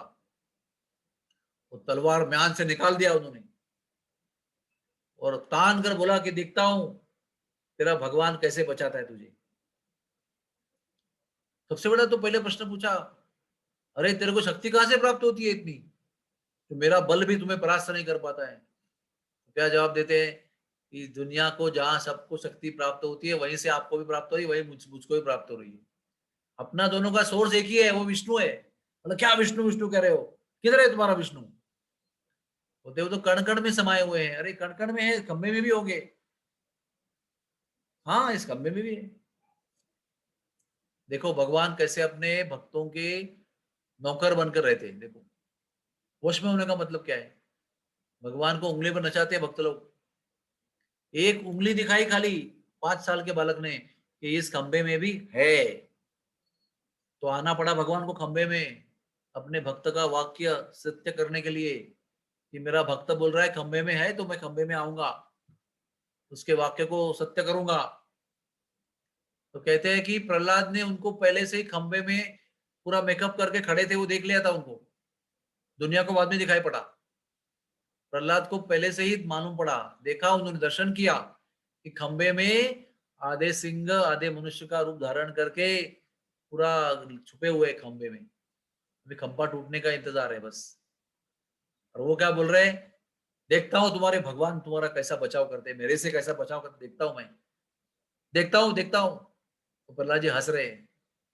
और इतना शक्ति था कि इतने एक मुक्का मारकर ना बाएं हाथ से पूरा खंबा चकनाचूर कर दिया उसने। और इतना भयंकर गर्जना करके नरसिंह भगवान बाहर आए। बोलो नरसिंह भगवान की जय हो। खंबा तोड़, भगवान आ गए खंबा तोड़ के। सब दुनिया को आनंद देने के लिए भगवान आ गए। अभी क्या जरूरत थी भगवान को बताओ खंबा में आने की? उससे अच्छा इतना सा रूप धारण करते, मूंगी जैसा, चींटी जैसा, उसके वेन में प्रवेश करते अंदर, हार्ट में चले जाते और अपना मिनी चक्र लेकर पूरा धमनी काट देते उसके अंदर से, एओर्टा, आर्टरी बड़ी बड़ी काट देते वहीं पर, बिना कोई रक्तस्राव, बिना कोई जख्म के, बिना अंदर के अंदर ही मर जाता बेचारा वो। Internal bleeding, internal extensive bleeding होकर वो मर जाता। इतना बड़ा वो ऐसा आधा सिंह आधा लायन ये सब करने का क्या जरूरत था? अरे उतना सब नहीं करते तो हम लोग क्या बोलते आज बैठकर कि खड़े खड़े हिरण्यकशिपु गिर गया, हार्ट अटैक आके मर गया, ऐसा बोलते थे। बाद में स्टोरी में चार्म किधर है फिर? तो भगवान ना ऐसा क्या कहते हैं ना, सनसनी खेज, हाँ, एकदम टेस्टी बना देते उसको भगवान। ऐसा अद्भुत रूप धारण कर लिया कि ब्रह्मा जी के 84 लक्ष योनि में ऐसा कोई योनि नहीं है। सर जो है वो सिंह का है, शरीर जो है वो आदमी का है। ऐसा कोई जाति ब्रह्मा ने बनाई ही नहीं ऐसी कोई। तो खुद भी हैरान हो गया वो देख के कि मैंने तो बोला था कि मनुष्य से नहीं, देवता से नहीं, जानवर से नहीं, किससे वध नहीं होना चाहिए, और ये कौन सा प्राणी निकला बाहर अद्भुत। और ऐसा गर्जना किया ना, बाप रे भयंकर। खंबा तोड़ने के बाद में कि 14 भुवन में लगा कि प्रलय होने वाला है। वो आवाज से सब लोग डर गए कि भाई प्रलय आगा क्या, ऐसा लगा उनको। इतना भयंकर गर्जना किया ना, सबके थर्रा उठे हृदय। उसके बाद में युद्ध हुआ, दोपहर से लेके शाम तक कंटिन्यूस युद्ध हुआ, क्योंकि भगवान वीर रस का आस्वादन करना चाहते हैं। अपने जय विजय को भेजा उन्होंने, भाई जाओ नीचे, थोड़ा अच्छा अच्छा रियल रियल में युद्ध करेंगे, फ्रेंडशिप में नहीं करेंगे, घनघोर युद्ध करेंगे। दुनिया भी देखते रहेगी, सुनते रहेगी हमारे बारे में। हाँ? तो कितना काम किया उन्होंने। हम लोगों को बोलने के लिए विषय मिलना चाहिए, हम लोगों को बोलने के लिए कोई सब्सटेंस होना चाहिए। हाँ, कोई मजा आना चाहिए उसके अंदर, बोलने में भी सुनने वाले को आनंद आना चाहिए, ऐसा कुछ कथा होनी चाहिए जोरदार सनसनीखेज। इसलिए भगवान ने ऐसा इतना भयंकर अवतार लिया, इतने बड़े बड़े नाखून लिए, हाथ में हाथ शस्त्र है, उसको यूज नहीं कर रहे हैं, खाली गुर्रा रहे हैं, गुर्रा रहे हैं, गुर्रा रहे हैं, सबका दिल का थर्रा उड़ा रहे हैं।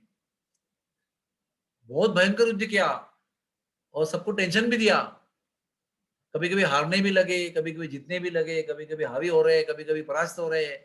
ऐसा ऊपर नीचे बाजी कौन जीतेगा पता नहीं है। सबका हृदय जो है ना वो ऐसा ब्लड प्रेशर ऊपर नीचे हो रहा है।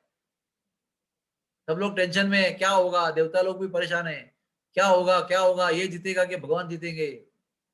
भगवान जीतने लगे तो बादल के बाहर, भगवान हारने लगे तो बादल के अंदर छुप रहे, डर के मारे कहीं जीत गया तो बाद में मारेगा आपको। अरे मजा देख रहे थे मेरा, बादल में से बाहर निकालते हुए, इसलिए छुप छुप कर देखते थे। इतने घंटे भगवान ने युद्ध किया उसके साथ में, पूरा आनंद लिया युद्ध का। जैसे एक बिल्ली एक चूहे के साथ उसको खाने के पहले बहुत समय तक आनंद लेती है, थोड़ा काटती है छोड़ देती है, फिर पीछा करती है पकड़ती है, फिर थोड़ा काटती है, बहुत खेलती है उसके साथ, बिल्कुल पूरा मनोरंजन कर लेती है। उसके बाद एंड में उसको मार देते, खा जाती है बस। वैसे हमारे नरसिंह भगवान ने बहुत खेल खिलवाया उसको, कभी कभी भ्रम भी दिलाया उसको कि तुम जीत रहे हो, मैं हार रहा हूँ, तुम जीत रहे हो, तुम बलवान हो, मैं कमजोर हूँ, ये भी उसको भ्रम दिलवाया। हाँ, बहुत मजा खिलाया भगवान ने, बहुत आनंद आया। और जब समय आया शाम का, बोला अभी ये युद्ध को एंड करना जरूरी है, क्योंकि संध्या का समय है, ना दिन है ना रात है। ये देखते हुए सीधे दहलीज पर चले गए। और दहलीज पे चले गए मतलब ना घर में है ना घर के बाहर है। 2 प्रण पूरे हो गए, तीसरा प्रण पूरा करना है। जमीन में नहीं, आकाश में नहीं, जल में नहीं, थल में नहीं, व्रत वध होना चाहिए। तो क्या किया, हवा में ऐसे आसन बना दिया, एक पैर मोड़कर दूसरा पैर रख दिया उसके ऊपर, एक ऐसा गद्दा बना दिया, आसन बना दिया, उसको उठाया और अपने जंगा पर बिठा दिया, गोद में। यानी कि वो हवा में भी नहीं है, ना जमीन में भी है, ना पानी में है, किधर भी नहीं। 8 हाथ में 8 शस्त्र है, कोई भी एक शस्त्र से उसको काट सकते थे। लेकिन ब्रह्मा ने बोला था कोई शस्त्र से नहीं, कोई अस्त्र से नहीं, बोला नहीं शस्त्र भी यूज नहीं करेंगे। देखो कैसे 2 भक्तों का एक साथ में आदर कर रहे हैं और रक्षा कर रहे हैं, अलग अलग स्तर पर। एक शब्द का, एक भक्त के वचनों का रक्षा कर रहे हैं, एक भक्त की जान की रक्षा कर रहे हैं। हाँ, वो दोनों विपरीत है बहुत, ऐसा नहीं कि वो स्ट्रेट फॉरवर्ड है, बहुत मामला गड़बड़ मामला है बहुत। लेकिन कैसे भगवान कैसे कुशलता से दोनों भक्तों का सम्मान रख रहे हैं, दोनों भक्तों की रक्षा कर रहे हैं। सारे ब्रह्मा जी का भी अपमान नहीं होना चाहिए, वो तो सृष्टि का रचयिता है, मैंने उसको एम्पावर करके रखा है उधर। उसका भी अपमान नहीं होना चाहिए, लोगों को लगेगा अरे क्या ब्रह्मा जी के वरदान में कोई दम ही नहीं है। नहीं, ब्रह्मा के वरदान सच है। आगे भी लोगों को श्रद्धा होनी चाहिए ब्रह्मा की तपस्या करने वालों को। अपने ही द्वारा एम्पावर किए व्यक्ति का सम्मान रख रहे हैं भगवान। तो फिर वो नाखून के द्वारा, हाँ, वध किया उसका। कैसे, पहले 2 हाथ से, 8 हाथ है ना, 2 हाथ से सब पकड़ दिया उसको, एक सर की तरफ पकड़ा, एक पैरों की तरफ पकड़ दिया, फिट कर दिया उसको। हिलने का काम नहीं, कुछ बस हिलने का नहीं इधर से अभी। 2 हाथ से पूरा फाड़ दिया उसका पेट, सा जघन्य तरीके से, खूंखार तरीके से वध कर दिया उसका। सोचो आप, ना सुनने में आनंद आता है जब दैत्यों का नाश कर भगवान करते हैं, तो सुनना भी कितना उत्साह देने वाला है। हाँ? आशा देने वाला है, होप देने वाला है कि हमारे भगवान जो है ना वो आते हैं, एंड मौके पर क्यों ना वो आ जाते हैं और रक्षा करते हैं अपने भक्तों।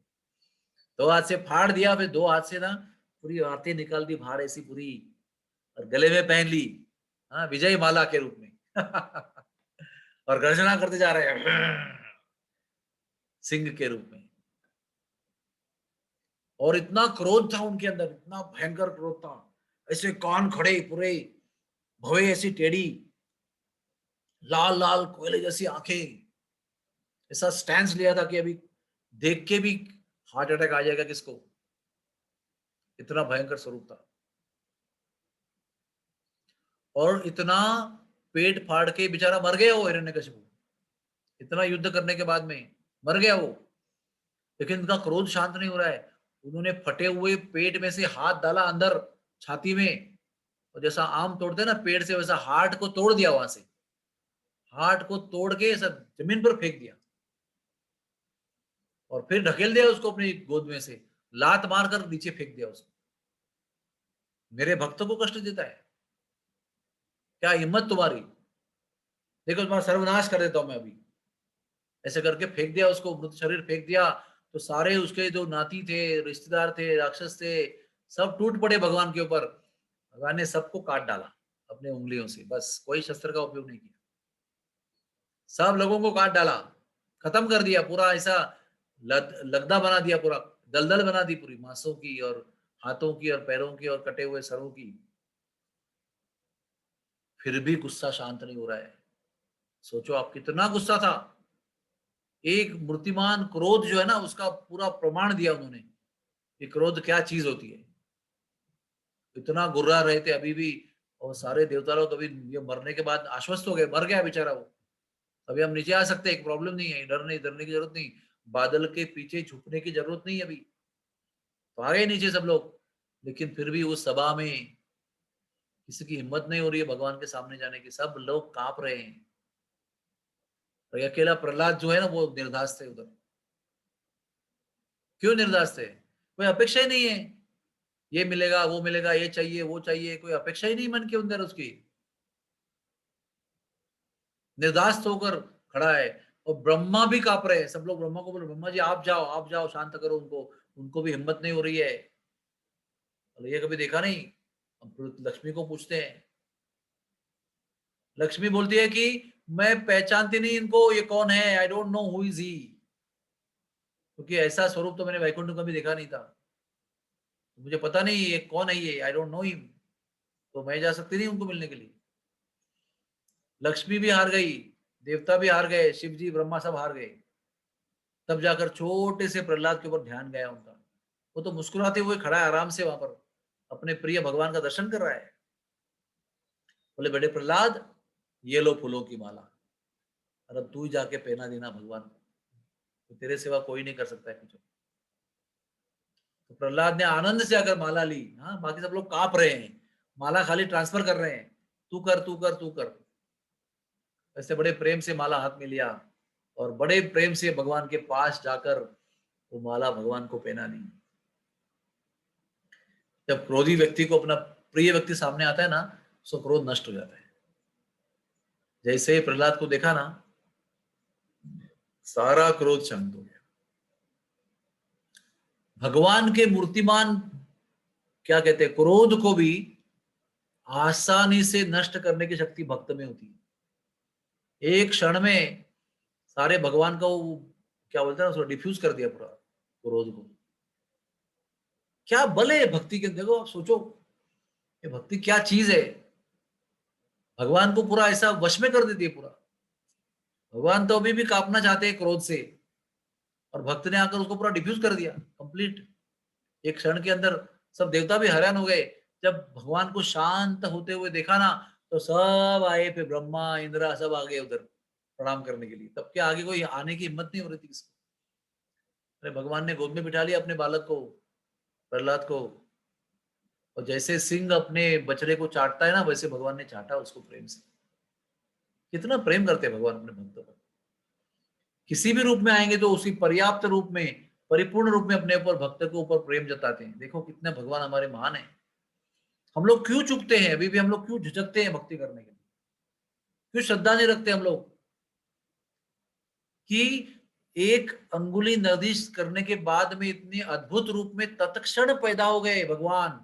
सोचो आप क्या नहीं करते भगवान हमारे। एक छोटे से बालक के अंगुली निर्देश से इतने अद्भुत रूप में प्रकट होकर इतना अद्भुत लीला किया उन्होंने। हमको भी श्रद्धा होना चाहिए। हाँ? हम लोग पुकारना नहीं जानते इसलिए वो आते नहीं है। हम लोग पुकारना जानेंगे ना, तुरंत आएंगे। कोई वहां पर सर्टिफिकेट की जरूरत नहीं आपको कि आए थे कि आए नहीं थे। आज तक जिन जिन भक्तों ने दिल से पुकारा है तत्क्षण आ गए वो उधर। लेकिन एक है, वो ना एकाग्रता चाहते हैं, निरपेक्ष भक्ति चाहते हैं, अनन्य अन्य अभिलाषा शून्यम, ज्ञान कर्मादि अनावृतम, आनुकूल्येन कृष्ण अनुशीलनम भक्तिरुत्तमा भक्तिरुच्यते। ऐसे हरे गरे को वो खड़ा नहीं करते। अनन्यश्चिन्तयन्तो माम ये जनः पर्युपासते तेषां नित्याभियुक्तानां योगक्षेमं वहाम्यहम्। किन भक्तों की जिम्मेदारी लेते हैं वो, जो अनन्य चिंतन करते हैं उनका। अन्य अन्य कोई पर नहीं करते हैं, केवल उन पर ही चिंतन करते हैं। ऐसे जनों के पीछे पीछे भागता हूं, परि उपासते, इस तरह से जो मेरा भजन करते हैं, ऐसे भक्तों के लिए मैं क्या चाहिए उनको वो पूरा करता हूँ। उनके पास जो है वो संभाल कर रखता हूँ, वो मेरे हमेशा रक्षण में रहते हैं। वो माँ शुचहा, सब त्याग करने वालों को मैं रक्षा करता हूँ, मेरी मेरी जिम्मेदारी है। भगवान को बड़ा आनंद होता है, भगवान को गर्व है ऐसे भक्तों की रक्षा करने में। प्रहलाद के लिए आने में भगवान को आनंद है। भगवान के सम्मान की बात है कि ऐसे भक्त के लिए मैं आता हूँ, मुझे आना चाहता हूँ। ऐसा भक्त बनना चाहिए कि भगवान भी हमारे लिए भाग भाग के आ जाए। कौन है वो भक्त, उसको मिलने के लिए भगवान आ जाए। आज तक भगवान कितनी बार आए, नामदेव के लिए आए, हाँ, हरिदास ठाकुर के लिए आए, कितने लोगों के लिए आए भगवान, देखो अद्भुत रूप में आए। सबसे पहले संकट मोचन तो नरसिंह भगवान है, उसके बाद में फिर हमारे गणपति महाराज है, जो उनके 2 चरणों को अपने सर पे धारण करते हैं। तो नरसिंह भगवान का मतलब एक वाक्य में क्या है? तत्क्षण आने वाले भगवान, तत्क्षण, 2 मिनट के बाद में नहीं। आप पुकारो, उसी समय हाजिर हो जाएंगे। ये ऐसा भक्त बनना चाहिए, लेकिन थोड़ा-थोड़ा भक्ति, थोड़ा-थोड़ा मांग, थोड़ी-थोड़ी आसक्ति, और ऐसा करके नहीं चलता है उधर। भगवान केवल उन्हीं के लिए आते हैं जो बिल्कुल एकाग्रता से उनके चरणों में समर्पित है। उन्हीं के लिए केवल आते हैं भगवान। तो बहुत बड़ी शिक्षाएं हैं इसके अंदर, गृहस्थ आश्रम की बहुत बड़ी शिक्षाएं हैं। और फिर आगे जाकर नरसिंह भगवान बहुत चाटते हैं, प्रेम करते हैं और पूछते हैं, भगवान भैया बेटा क्या चाहिए बताओ तुम्हें, मैं तुम्हें देना चाहता हूँ वरदान। तो प्रहलाद ने क्या बोला है? प्रहलाद ने बोला है, भगवान मैं व्यापारी नहीं हूँ भगवान, मैं व्यापार करने के लिए नहीं बैठा हूँ यहाँ पर, मैं बनिया नहीं हूँ, मैं भक्त हूँ आपका। मुझे किसी चीज की अपेक्षा नहीं है, क्या कुछ मिलेगा ये सोचकर मैंने आपका भजन नहीं किया था। मैं कुछ नहीं चाहता आपसे।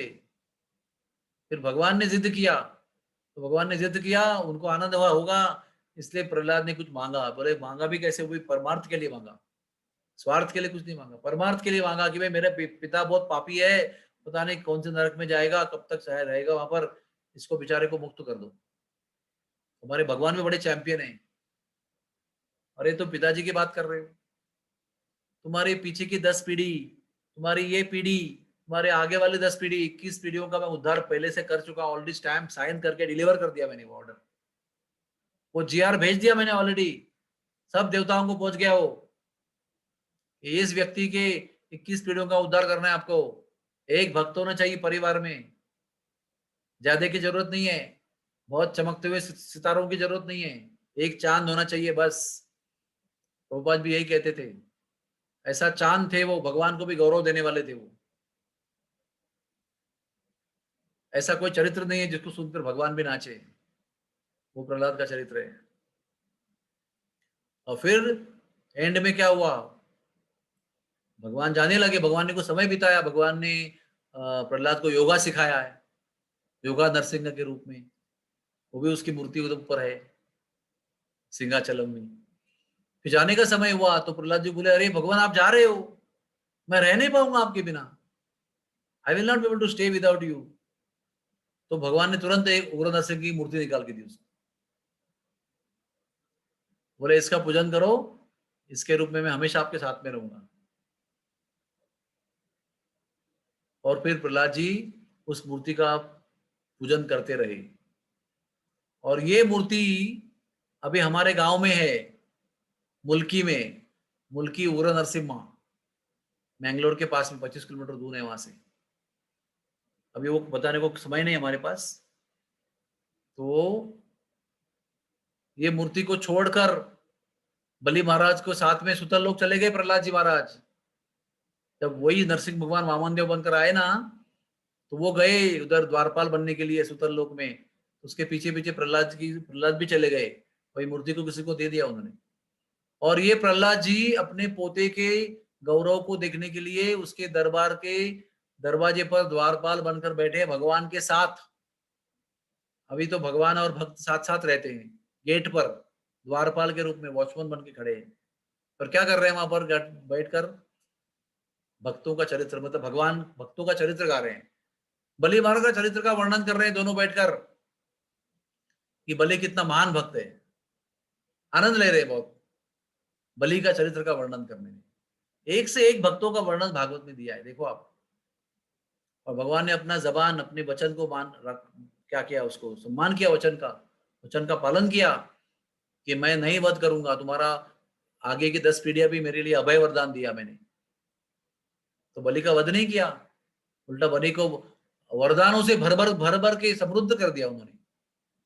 ऐसे वरदान भगवान ने किसी को दिए नहीं जो बलि को दे दिए। भगवान क्या बताते हैं? अरे तुम बेकार के बहाने मत बनाओ, अरे हम तो ब्राह्मण नहीं है, हम तो पढ़े लिखे नहीं है, हम तो धनवान नहीं है, हम ऐसे नहीं है, हम कमजोर है, हम स्त्री है, हम पुरुष है, इतने सारे बहाने बनाते हैं हम लोग। भगवान क्या बोलते हैं, अरे मेरी भक्ति करने के लिए कोई बंधन नहीं, जाति पाति और दानव दैत्य ब्राह्मण कोई कोई परेशानी नहीं है, कोई बाधा नहीं है। विभीषण ने भी भजन किया था लंका के अंदर रहते हुए। भगवान बता रहे हैं मैं कृपा कर रहा हूं, दैत्यराज बलि पर भी कर रहा हूं, दैत्यराज प्रहलाद पर भी कर रहा हूं, और दैत्यराज अपने दैत्य कुल में जन्म लिया हुआ प्रहलाद के पिताजी है, इसलिए उसके राक्षसी पिता पर भी कृपा कर रहा हूं। मेरे को कोई प्रॉब्लम नहीं है, प्रॉब्लम तुम लोगों को है कि तुम लोग इतने बहाने बनाते हो भक्ति करने के लिए और नहीं करते हो भक्ति। तो मैं क्या कर सकता हूँ, मैंने सारे दरवाजे खोल दिए, मेरे पास कोई भेदभाव नहीं है, न द्वेष्टु न न प्रिय, मुझे कोई प्रिय नहीं है, मैं सबके लिए समान हूं। भगवान बता रहे हैं, अपने एग्जाम्पल के साथ बता रहे हैं, हमें केवल तैयार रहना है बस। नरसिम्हा चतुर्दशी के दिन प्रियापरण करना है।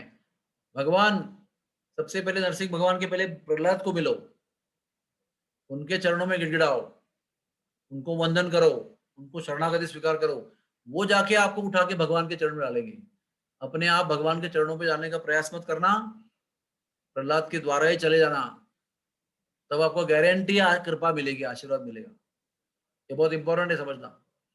इसलिए मायापुर के नरसिंह देव के सामने इतने से प्रहलाद जी है, लेकिन ज्यादा महत्वपूर्ण वही है, सारी पावर वही छुपी हुई है, उसी के वश में है वो बड़े भगवान जो खड़े हैं पीछे, वो जो कहते हैं वैसे करते हैं। इसलिए प्रहलाद की शरण लो, फिर नरसिंह भगवान की शरण अपने आप प्राप्त हो जाएगी। आज का दिन बहुत पावरफुल दिन है, आज का हमारे लिए एक आश्वस्त करने वाला दिन है, ये आशा का दिन है कि हमें कोई डरने की जरूरत नहीं है, हमारे बीच में इतनी बड़ी शक्ति खड़ी है, वो सदैव तत्पर है अपने भक्तों का रक्षा करने के लिए। तो आइए दिलो जान से नरसिंह भगवान प्रहलाद महाराज की शरण ग्रहण करें। यही प्रहलाद महाराज, देखो क्या व्यक्तिमत्व है, एक एक व्यक्तिमत्व को बदलता नहीं है समय के अनुसार। सत्ययुग में अलग भाव दिखा रहा है, बाद में अलग दिखा रहा है। वही व्यक्ति प्रहलाद जी महाराज वासुदेव दत्त बनकर आए कलयुग में चैतन्य महाप्रभु के समय पे, और चैतन्य महाप्रभु क्या बोलते हैं, देखो भक्त के अंदर किसी करुणा होती है। प्रहलाद जी ने भगवान नरसिंह से कहा था कि मैं ना किसी भी चीज से डरता नहीं हूं, I don't get scared by anything, लेकिन वैष्णव अपराध से मैं डरता हूं। वैष्णवों का अपराध ना हो जाए, ये मेरी डर की बात है। मैं डरता नहीं, केवल डरता उस बात से हूं। समय हो रहा है एनीवे। तो वो प्रहलाद जी अभी वासुदेव दत्त बनकर आए हैं, और महाप्रभु चैतन्य को मामगाची मुदत रुमा द्वीप में कहते हैं कि भगवान मेरा हृदय जो है तड़प रहा है बहुत। क्यों भाई, क्यों तड़प रहा है? दुनिया में इतने लोग अपने कर्मों का फल भोग रहे हैं, इतना कष्ट प्राप्त कर रहे हैं, मुझसे देखा नहीं जाता भगवान, मुझसे देखा नहीं जाता इनका कष्ट जो है। तो मैं चाहता हूं कि इन सबके जितने भी कर्म है भोगने वाले, वो सब मुझ में डाल दो, और मैं अनंत काल तक नरक में यातना भोगते रहूंगा इनके कर्मों के फल के रूप में। लेकिन इनको ना, इनका चिट आप, इनका स्लेट है ना, उनका जो क्या कहते हैं स्लेट, वो पूरा क्लीन करके इनको भगवत धाम भेज दो भगवान। मेरे को दिखा नहीं जाता इनका कष्ट। भगवान की आंखों में आंसू आए, इतनी करुणा, इतनी करुणा। भगवान ने कहा तुम्हें इनके कर्मों को लेकर नरक में जाकर अनंत काल तक यातना भोगने की कोई जरूरत नहीं है। उसके बिना ही तुम्हारी इच्छा के अनुसार, क्योंकि तुम इच्छा कर रहे हो, मैं इन विश्व में आज के तारीख में, आज के क्षण में कितने जीव है, वो सब जीवों को गोलोक धाम भेजता हूं। तो ये प्रहलाद जी के अवतार वासुदेव दत्त के कारण उस समय, उस घड़ी में, इस विश्व में जितने जीव थे, निचले योनि में, बड़े योनि में, सब योनि में, सब जीव भगवत धाम चले गए। एक भक्त होना चाहिए जो पूरे दुनिया को तार सकता है, भगवान को मजबूर कर सकता है दुनिया को तारने के लिए। ऐसे ही है प्रहलाद महाराज। इसके लिए नरसिंह भगवान फिदा है उनके ऊपर, जो चाहे कर सकते हैं उसके लिए। क्या क्या नहीं किया भगवान ने। भगवान ने मेहनत किया उसको बचाने के लिए, प्रहलाद ने मेहनत किया नहीं किया अपने को, आपको बचाने के लिए। भगवान ने उनको बचाने के लिए खुद मेहनत की। भगवान श्रम करते हैं, भक्त श्रम नहीं करता है भगवान के लिए। इतनी श्रद्धा है और इतना प्रेम है कि भगवान मजबूर हो जाते हैं मेहनत करने के लिए, और करके भी दिखाते हैं। तो ऐसे नरसिंह भगवान हमारे जीवन में है, प्रभुपाद जी की कृपा से हम लोग बड़े ऋणी हैं, बड़े कृतज्ञ हैं। बोलो नरसिंहदेव भगवान की जय हो। कभी 7:30 हो गए, बहुत समय लिया हमने। अरे नहीं प्रभु जी, थैंक यू सो मच। बहुत ही सुंदर तरीके से आपने हमें नरसिम्हा भगवान के प्रहलाद महाराज की आज की लेसन दिया प्रभु जी, बहुत शिक्षा प्राप्त हुई। तो प्रभु जी अगर आपके पास परमिट है ना, आप प्रश्न दो पूछो। चार क्वेश्चन ले सकते हैं। यस, हरे कृष्णा। हाँ पूछो पूछो। हरे कृष्णा प्रभु जी। हाँ, अनम्यूट करो और अनम्यूट हरे करके कृष्णा सबको प्रभु बोलने जी दो। एंड माता जी, अगर आप हाँ खुला है सब, जी प्रभु अनम्यूट जी, करके बात करना शुरू कर तो दो। मैं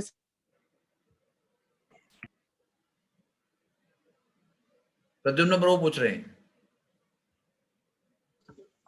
हरे कृष्णा, दंडवत प्रणाम प्रभु जी। धन्यवाद, हाँ, प्रणाम। बहुत बहुत आनंद से और बहुत अच्छी तरह आपने बताया नरसिंहदेव भगवान का, और भक्त के बारे में भी बता दिया। प्रभु जी एक छोटा क्वेश्चन है, वो वासुदेव घोष जी की आपने जो बात की दत्त दत्त दत्त दत्त वासुदेव दत्त दत्त की, हाँ तो उनके बारे में थोड़ा बताइए ना प्रभु जी। बताया ना, जितना मालूम उतना बता दिया। वो हाँ, मामगाछी में रहते थे। मामगाछी यानी मोदा द्रुमा द्वीप, जहाँ अच्छा। प्रभु रामचंद्र ने वनवास में कुछ समय निवास किया था। हाँ, तो मोदा द्रुमा मतलब जहाँ पर वो ऐसा पेड़ था, उसको देखते हुए लोगों को बहुत खुशी मिलती थी, इसका नाम था मोदा द्रुमा। और वो जिस द्वीप पर था उसका नाम था मोदा द्रुमा द्वीप। वहां पर इनका स्थान है। वहां पर एक ऐसा एक वन है बहुत सुंदर। उस वन के अंदर वो महाप्रभु चैतन्य से मिले थे, और उन्होंने ये एकांत में मांग की थी कि मेरी एक ही आपसे मांग है, वो पूरी कर लो आप। ऐसे किरदार है हमारे चैतन्य चरितामृत में, हम यकीन नहीं कर सकते। अपने आप को अनंत काल तक कष्टों में डालकर लोगों का उद्धार करने के लिए सोच रहे हैं। और हम लोग कैसे हैं, चाहे दुनिया के लोगों की छाती के ऊपर पाँव रखना पड़े फिर भी हम लोग जाने को तैयार हैं। हम लोग ये आदमी नरक में जाने को तैयार है दूसरों के लिए, बिना मतलब के। हाँ, ये भक्ति का प्रभाव है। भक्ति यानी जीव दया, करुणा। राइट। जब भक्ति चरम सीमा में पहुंचती है ना, तो उसका अंजाम वो करुणा में होता है, जीव दया में होता है। पर दुख दुखी बनता है भक्त हमारा। ओके, कमल गोपिका माता जी बताओ। हरे कृष्ण प्रभु। हरे कृष्णा। हरे कृष्णा प्रभु जी, कोटि कोटि प्रणाम प्रभु जी, एंड थैंक यू जय। सो मच प्रभु जी, बोलिए माता जी। अपना टाइम निकाल कर आप आए और हमें इतनी बढ़िया कथा सुनाई। सो प्रभु जी, आप लेक्चर में थोड़ा सा बता रहे थे कि गृहस्थ के लिए बहुत सारी शिक्षाएं हैं इस प्रहलाद महाराज की शिक्षाओं में। थोड़ी सी आपने कहा, थोड़ी सी भक्ति, थोड़ी सी आसक्ति, थोड़ी सी मांग। हम लोग के साथ तो यही रहता है। बिल्कुल आपने सही बोला। तो कैसे कैसे जब तक ये म्यूजिक चलता रहेगा तब तक हम लोग आते रहेंगे। अरे आना जाना यहाँ निरंतर चलता रहेगा सिलसिला। जब तक मांगते रहेंगे तब तक आते रहेंगे। ये मांगना छोड़ दो, भरोसा रखो भगवान पर कि वो सब जानते हैं आपके लिए जरूरत क्या है, आपके लिए क्या जरूरत है, क्या नहीं है, क्या कमी है, सब जानते हैं वो। बार बार अप्लीकेशन देने की जरूरत नहीं है, ये दो वो दो, वो जानते हैं। पूछना मतलब क्या, अविश्वास प्रकट करना कि इनको पता नहीं है, ये नहीं जानते, इसलिए मैं बता रही हूँ कि मुझे ये जरूरत है, कब से पूछ रही हूँ, देते नहीं है, इनको बताना, रिमाइंडर देना जरूरी है। ऐसा लगना मतलब क्या, अविश्वास प्रकट करना है। तो उसका पर अंजाम ऐसा क्या नहीं है, है, उसका अंजाम ये है, बार बार आना बार बार जाना, और क्या है। नहीं पर कहते ना आप अब बच्चा अपने पिता से नहीं मांगेगा तो किससे मांगेगा अपने दिल की बात, और किससे कहेगा। चलो मांगो, लेकिन प्रेम भी करो साथ में, खाली मांगने का काम मत करो, है ना।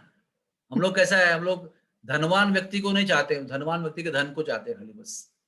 धनवान व्यक्ति पर प्रेम नहीं करते, उसके धन पर प्रेम करते।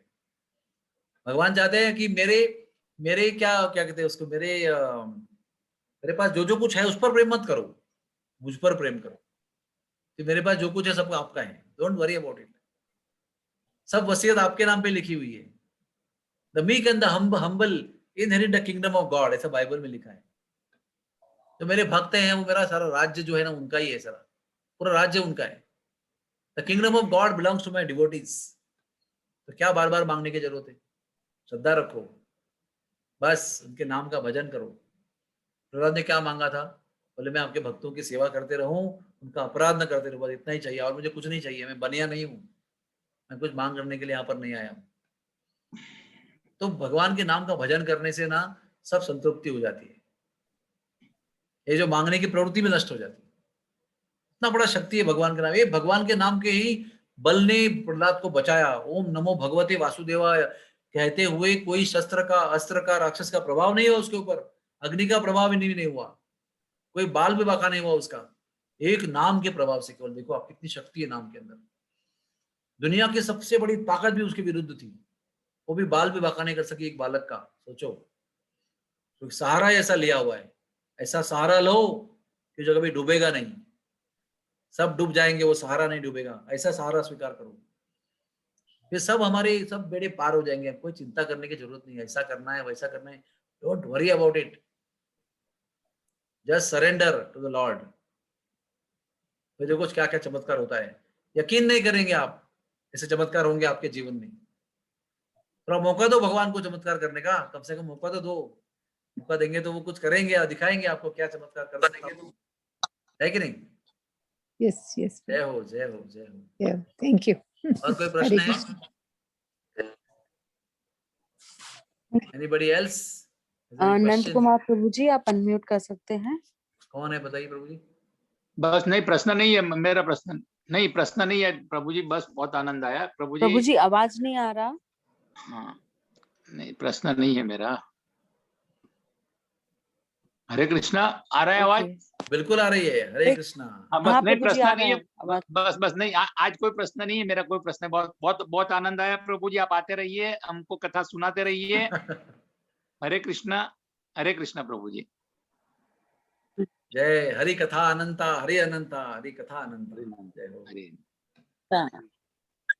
ओके माता जी, फिर हरे विदा ले कृष्णा आपसे। प्रभु जी। नरसिंह भगवान की कृपा आप पर बनी रहे, थैंक यू यही हमारी शुभकामना है आपके लिए।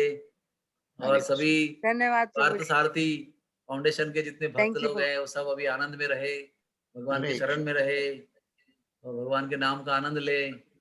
ये शुभकामनाओं के साथ में नरसिंह भगवान को वंदन करते हुए हम आपकी विदा लेते हैं। जरूर श्री जरूर। नरसिम्हा जय नरसिम्हा, जय जय नरसिम्हा। लादेश जय पद्म मुख पद्म भृंग, उग्रम वीरम महाविष्णु ज्वलंतम सर्वभूत, नरसिंहम भीषणम भद्रम, मृत्युर्मृत्युम नमाम्यहम्, मृत्युर्मृत्युम नमाम्यहम्, मृत्युर्मृत्युम नमाम्यहम्। जय नरसिंहदेव, जय नरसिम्हा। हरे